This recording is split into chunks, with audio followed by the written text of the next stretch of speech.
So, meron pala ditong bagong nag-comment. So, ano bang sinabi niya? Sa pogi mo yan, pinagpalit ka pa. Ito itong comment niya para may pinatatamaan siya dito. So, hindi ko alam sa nature ng mga babae ngayon.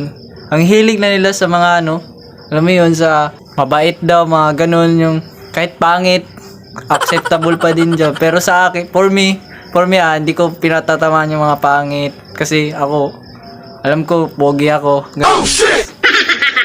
Alam mo yun, yung nasasaktan ka, di ba? Naman masakit talaga pag nagbe-break kayo ng jowa mo.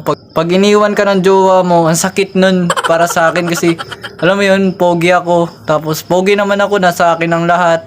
Karangyaan, kayamanan, ganun. Pero, hindi ko alam bakit bumabalik pa rin mga babae sa mga pangit. Hindi ko talaga inaano yung mga pangit na sinasabihan, tinatrash talk, ganun. Pero, for me lang to sa aking